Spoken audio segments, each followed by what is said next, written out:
आज हम लोग का चैप्टर है डिपार्टमेंटल अकाउंटिंग। ये हम लोग के फाइनेंशियल अकाउंटिंग का पार्ट है। सेमेस्टर 4 कलकत्ता यूनिवर्सिटी में ये वाइटल चैप्टर है, इजीएस्ट चैप्टर है, या यूं कह ले हम लोगों के लिए वरदान चैप्टर है। ये चैप्टर बहुत इजी है, बस थोड़ा सा कंसेप्चुअल है, इसको हम लोग समझते हैं। डिपार्टमेंटल अकाउंटिंग का कंसेप्ट क्या है, किस कंसेप्ट के ऊपर ये अकाउंट बेस है। अगर हम लोग बात करते हैं, एक शॉप है, एक दुकान है, या एक main head of the departmental store है। यहाँ पे ड्रेसेस मिलते हैं, फीमेल का ड्रेसेस मिलता है। तो अगर बेसिकली हम लोग सूट्स खरीदे, इसका मेन जो शॉप था, मेन जो डिपार्टमेंट था वो सूट बेचने का था। बट जब वो सूट सेल कर रहा था तो उसके पास कुछ फैंसी ड्रेस के आइटम का भी डिमांड होता था, कभी साड़ीज का भी डिमांड होता था। तो इसने क्या किया, इसने सूट के साथ साड़ी का भी डिपार्टमेंट रखा और फैंसी ड्रेसेस का भी आइटम्स रखा। उसने इन आइटम को क्या किया, 3 डिपार्टमेंट में बांट दिया।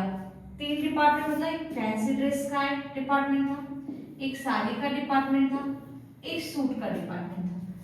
अब इन तीनों डिपार्टमेंट का एक ऑब्वियसली बहुत ज्यादा एक्सपेंसेस होता है, तीनों डिपार्टमेंट के मेंटेनेंस का। तीनों डिपार्टमेंट में जो लोग काम करते हैं उनको सैलरी भी पे करना होगा, इलेक्ट्रिसिटी बिल का, डिफरेंट तीनों डिपार्टमेंट के एक्सपेंस होते हैं और तीनों डिपार्टमेंट के प्रॉफिट भी होते हैं। तो ये जो स्टोर या जो ये शॉप चल रहा था तीनों डिपार्टमेंट का, तो किसका कितना प्रॉफिट हो रहा था समझ में नहीं आ रहा था। तब इसका head of the department decide किया कि फैंसी ड्रेस अब अपना सारा एक्सपेंसेस इनकम कंटिन्यू करिए, अपना संभालिए, और इसका जो प्रॉफिट होगा मुझे फाइनली बताइए। सेम इसका भी जो भी सारी इसका एक्सपेंसेस लग रहा है, इनकम लगा, आपको संभालिए, इसका फाइनल जो प्रॉफिट होगा वो हमें बताइए। सेम इसका भी वही हुआ। तो इससे क्या हुआ, इस डिपार्टमेंटल स्टोर को पता चल गया इस डिपार्टमेंटल अकाउंटिंग के हेल्प से कि किस डिपार्टमेंट में कितना ज्यादा प्रॉफिट हो रहा है, कितना ज्यादा इसमें एक्सपेंसेस हो रहा है, किस एक्सपेंस को हम कम कर सकते हैं, किस एक्सपेंस को हम रिड्यूस कर सकते हैं, और कैसे हम प्रॉफिट को, main head of the department को का प्रॉफिट को कैसे हम इंक्रीज कर सकते हैं। तो यहाँ पर डिपार्टमेंटल अकाउंटिंग में हम लोग इन सब चीजों की स्टडी करेंगे। ये आपका फॉर्मेट है डिपार्टमेंटल ट्रेडिंग पेयर का। सपोज यहाँ 2 डिपार्टमेंट का मैंने एग्जांपल लिया, डिपार्टमेंट 1 और डिपार्टमेंट 2। तो यहाँ पर मैंने ट्रेडिंग और पेयर का फॉर्मेट कैसे बनाया, देखिए, to opening stock, to purchase, to wages, to direct expenses, और यहाँ पर by sales, by closing stock. एक चीज मैंने लिखा है यहाँ पर, आप लोगों ने ध्यान दिया है कि नहीं, मैंने लिखा है यहाँ पर ट्रांसफर। मतलब होता है एक डिपार्टमेंट से दूसरे डिपार्टमेंट की तरफ चीजों को जाना।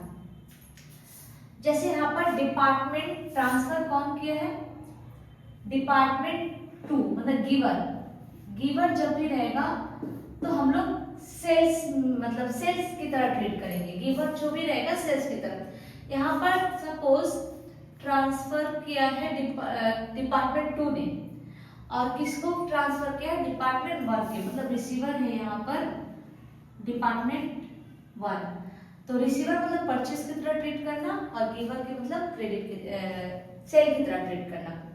अब अगर यहाँ पर हम लोग लिखेंगे तो यहाँ पर अगर अपने सम्स होता तो यहाँ पर लिखते डिपार्टमेंट 1, और यहाँ पर हम लोगों को लिखना था डिपार्टमेंट 2।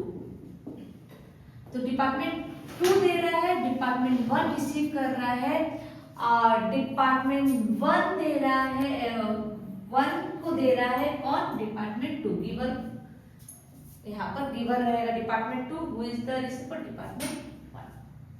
तो जर्नल एंट्री अगर पास करेंगे तो department 1 account debit to department 2 account. उसके बाद यहाँ पर ग्रॉस प्रॉफिट निकला, आपको पता है बैलेंसिंग फिगर है। उसके बाद ग्रॉस प्रॉफिट यहाँ आया, यहाँ पे ऑफिस से रिलेटेड जो भी खर्चा होगा डिपार्टमेंट 1 2 का हम लिखेंगे, income, rent, salary, depreciation, other indirect expenses, balancing figure हमारा जो भी नेट प्रॉफिट आएगा वो जनरल पीएल में जाएगा। आपका जनरल पीएल अकाउंट रहेगा, तो यहाँ पे departmental PL account net profit कौन सा लिखेंगे, जो डिपार्टमेंट 1 का और डिपार्टमेंट 2 का रहेगा, उसको जोड़ के आपको यहाँ पे जनरल पीएल में वो ट्रांसफर करना है नेट प्रॉफिट। यहाँ पे जनरल एक्सपेंसेस वो एक्सपेंसेस जो दोनों डिपार्टमेंट में लगेगा, जैसे कि अगर मैंने गार्ड रखा है तो दोनों डिपार्टमेंट में लगेगा। अगर मैं पे कुछ ऐसा एक्सपेंसेस जनरल कोई भी एक्सपेंसेस जो दोनों डिपार्टमेंट में इक्वली लग रहा है, जैसे अकाउंटेंट सभी तीनों ही डिपार्टमेंट का अकाउंटिंग कर रहा है, तो ये क्या होगा, जनरल डिपार्टमेंट एक्सपेंसेस हुआ। अब ये नया चीज हम लोग सीखेंगे, स्टॉक रिजर्व किसको बोलते हैं। स्टॉक रिजर्व बोलते हैं अनरियलाइज्ड प्रॉफिट को, स्टॉक रिजर्व बोलते हैं इसको अनरियलाइज्ड प्रॉफिट। अनरियलाइज्ड प्रॉफिट क्या होता है, जब एक डिपार्टमेंट दूसरे डिपार्टमेंट को गुड्स ट्रांसफर करता है अपना कुछ प्रॉफिट रख के। जैसे मैंने कहा सारे डिपार्टमेंट में हो सकता है, सूट डिपार्टमेंट को लगा कि सारे डिपार्टमेंट का कुछ क्लॉथ मटेरियल लेके मैं अपना सूट बनाऊं, तो उसने जब सारे डिपार्टमेंट से डिमांड किया कि अपना क्लॉथ अपना साड़ी दो जिससे मैं कुछ फैंसी सूट्स का ऑर्डर है जो मैं बना सकता हूँ, तो सारे डिपार्टमेंट ने उसको क्लॉथ दिया बट अपना कुछ प्रॉफिट रख के दिया। तो सारे डिपार्टमेंट के लिए तो प्रॉफिट हो गया, बट जो main head of the department था, साड़ी और सूट दोनों एक ही हेड ऑफ डिपार्टमेंट का है, तो उसके लिए तो एक्चुअली प्रॉफिट नहीं हुआ। इसको बोलते हैं मेन हेड डिपार्टमेंट के लिए, इसको अनरियलाइज्ड प्रॉफिट बोलते हैं, और जिसको बोलते हैं स्टॉक रिजर्व। तो ये स्टॉक रिजर्व हमेशा स्टॉक पे क्रिएट होता है, बेसिकली क्लोजिंग स्टॉक या ओपनिंग स्टॉक। उसके बाद आता है बैलेंसिंग फिगर, यहाँ पे कैपिटल बोल के लिखेंगे, जो transfer is like a net profit, general net profit, और कैपिटल अकाउंट में प्रॉफिट क्या हो जाएगा, ट्रांसफर हो जाएगा। ये हमारा फुल फ्लेजेड एक फॉर्मेट है डिपार्टमेंटल अकाउंटिंग का। फिर कुछ चीजें हैं जो हम लोगों को और डिस्कस करना है। Calculation of unrealised profit, unrealised profit के स्टेप्स कैलकुलेट करने हैं। तो स्टेप 1 क्या है, determine the value of transferred stock include in the closing stock of the transferee. Transferee department मतलब वो डिपार्टमेंट जो रिसीवर है, और ट्रांसफरर मतलब जो गिवर। तो यहाँ पर जो ट्रांसफर्ड स्टॉक ट्रांसफरी डिपार्टमेंट में कितना है उसको हम लोगों को कैलकुलेट करना है। तो स्टेप 2 क्या होगा, calculate the GP rate of the transferor. Transferor मतलब गिवर डिपार्टमेंट, याद रखिएगा, ट्रांसफरर मतलब गिवर डिपार्टमेंट। तो गिवर डिपार्टमेंट का जीपी रेट कैसे निकालोगे, GP of the transferor department, GP of the sales and the transfer goods.